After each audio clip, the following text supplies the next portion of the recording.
Hello. Hey, everybody. Welcome to Santa Fe. All right. Uh, the next stop on the mystery tour. And I'm so glad that you're here. Listen, this is special. I've come out to Santa Fe for a week or so to do an intensive writing and editing work week. But also to give the Fire Pit sessions some new life and new scenery, a new look. The lovely Santa Fe ski basin immediately out my window here. Ridiculous. Yes, it is. So let me welcome you to the home of my incredible friends, Conrad and Dara Eek. This is an absolutely beautiful place. And yes, please understand, as I'm asking for donations for the Pandemic Poems Project, that, poets don't stay in places like this, okay? That doesn't happen. It's only when you're lucky enough to know the golden people, the awesome folks. So this is the home of Conrad and Dara Eek. Conrad is just such a great friend. He is the only Viking that I know. You'll notice the Norwegian flag here. All right, yes. And the Viking Lounge is right over this way. It's a magical place.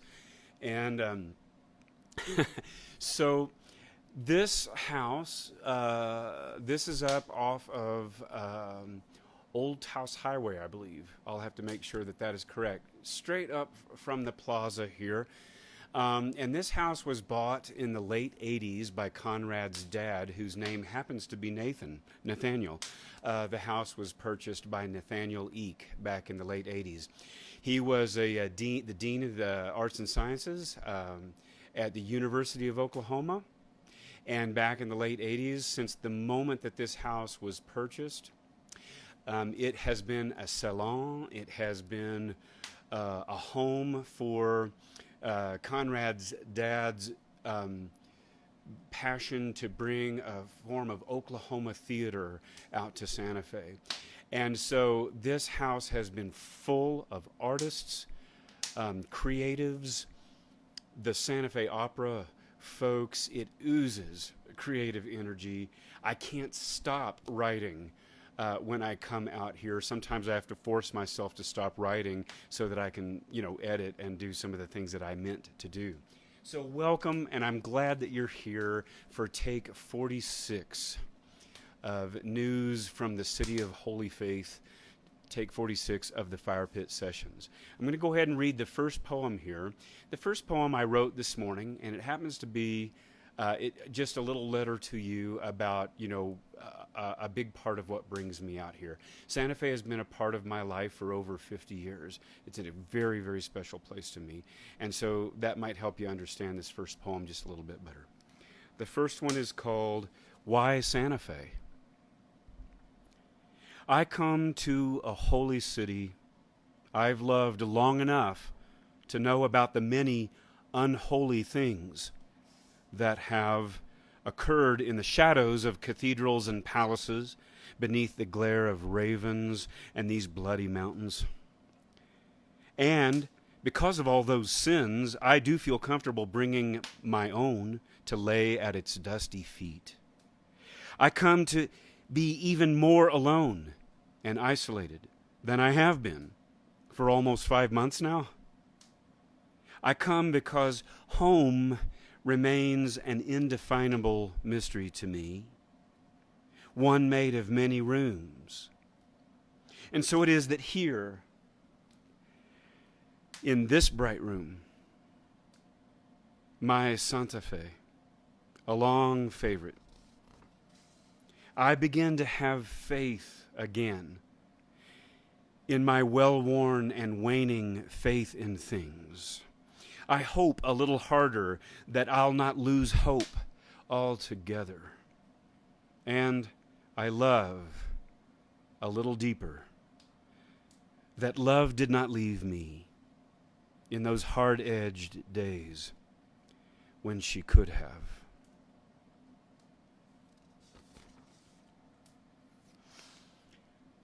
So there's the first one for you this evening, and It's a very short poem that does not contain all of my passion and confusion about northern New Mexico and how much I love this part of the world and the country. And so, I tell people it's like when I come to Santa Fe, it's not a vacation, it's a commitment. Now, you might think, oh, yeah, well, this is so tough, it's so hard. Well, it's an unusual place. It's a place, it's a part of the United States that has a dark and difficult history, the land of enchantment. Sure, we say that, but it's a complicated place filled with the ghosts of a very complicated history. And I think that is why the arts are, so drawn here. And so the second poem I want to read tonight, I had talked about how tonight was going to be seeking truth and keeping our faith in it. So the second poem I want to read tonight is for my good friend Lander Bethel, who commissioned this poem. And this was written on Monday, June 29th. And it's called On the Nature of Isolation. Why do we dig in to things when better minds gather? Why do we go deeper with our trusted friends? Why do we say things like plunge right in, dive, or take a stab at, or maybe plumb the depths? Why would the truth hide beneath some surface, steely or frozen, that requires us to break through, then hold our breath as we descend into that mythical veil of darkness? And why would the truth hurt, feel like a dagger to the heart or cut to the core of our soul? And why is the Bible the most purchased yet least read of all books? Always lying there on a coffee table for false reassurance, to fool our guests into believing that we too believe in the truth. And why, by the way, do ones who've read it the least claim to know the most about it, as they wave little flags and shout ridiculous slogans that belie a terrifying ignorance of any truth ever sought by the long-suffering of hard-working minds?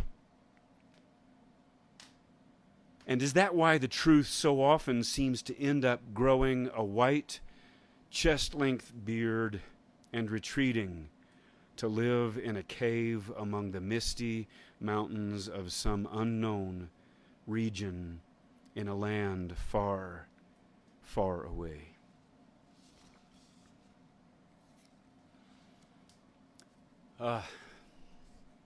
So there it is.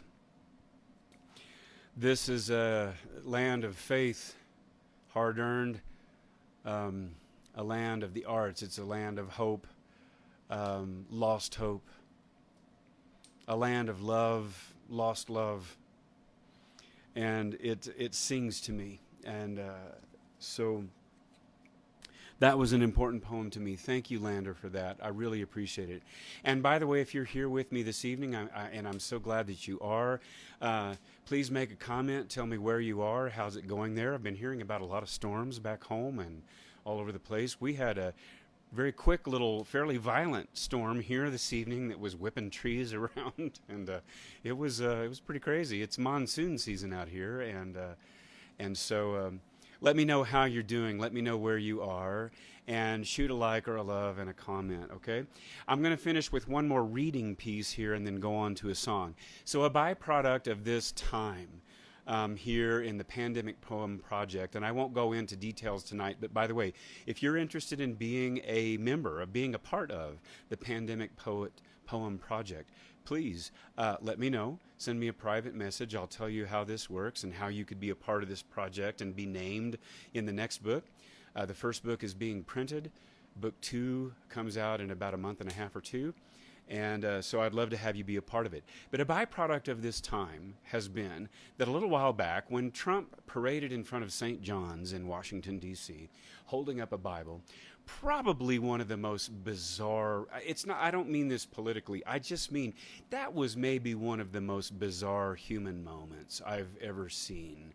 It was such a strange darkness, or maybe it was a dark weirdness, or maybe, I don't know what it was, but it was ghostly and ghastly and weird. And the moment that happened, I went back and got my Bible, opened up to the first gospel, and I began to write these little, I began to choose verses out of the book of Matthew and write Bible tips for Trump.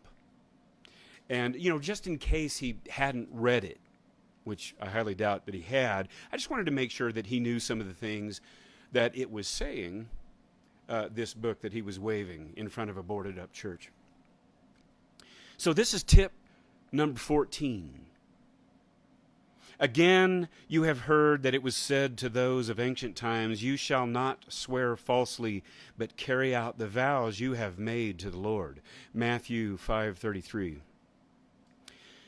Could it be true that what is false gets twisted up and repeated so many times it begins to feel like it's true? Even though it remains true that there is ample evidence the thing is false. We swear and swear falsely, just swearing it's true, until the truth, which we know to be a falsehood, turns blue, dies, and then what is purely false becomes a new type of truth. That is, until the day... ...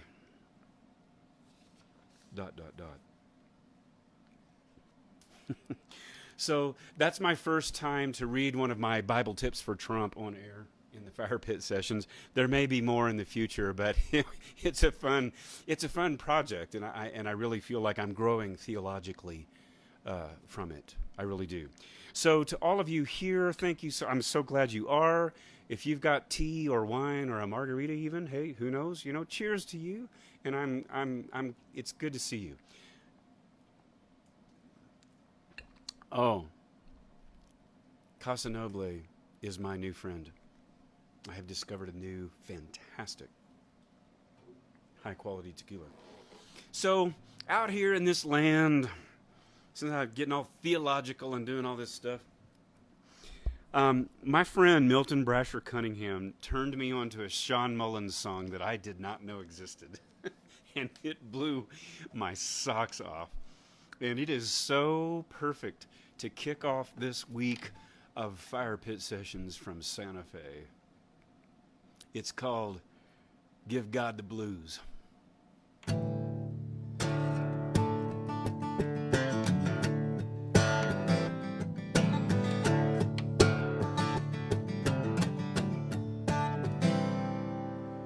God don't hate the Muslims.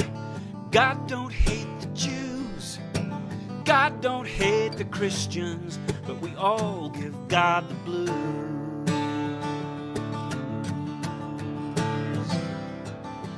God don't hate the atheists, the Buddhists or the Hindus. God loves everybody, but we all give God the blues. God loves old bartenders, the preachers, whores, and fools, and that karaoke singer just a ruin and don't be cruel. The winners and the losers, the prisoners and the free, all the saints and sinners, even you and me.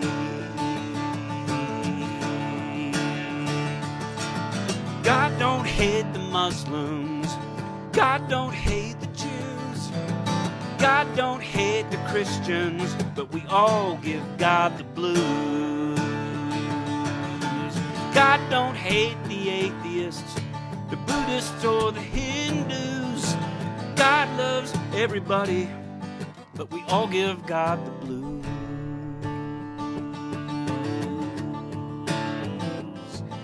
The winners and the losers, the prisoners and the free, all the saints and sinners, even you and me.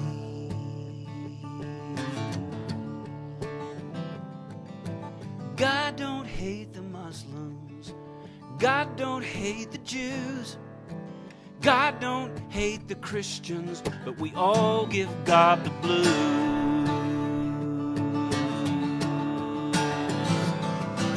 And God don't hate the atheists, the Buddhists or the Hindus. God don't hate the Christians, but we all give God the blues.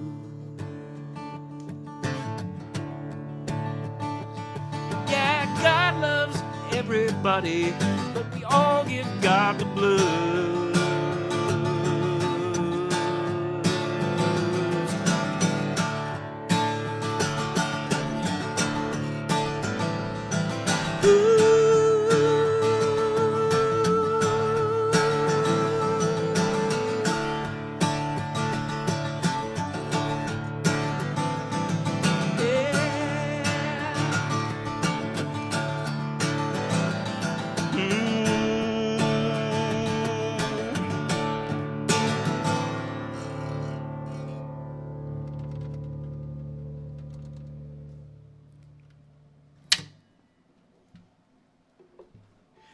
All right.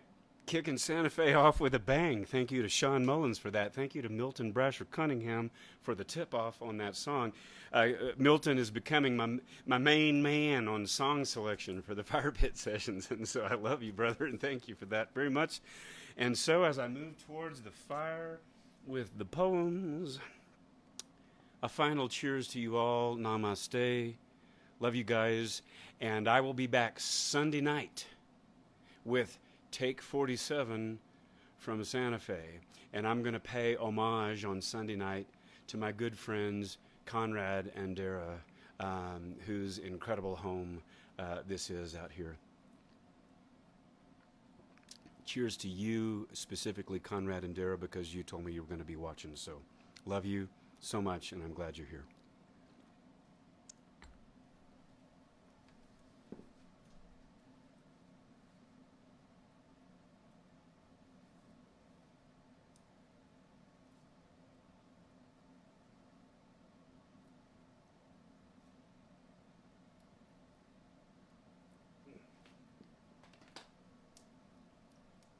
Namaste.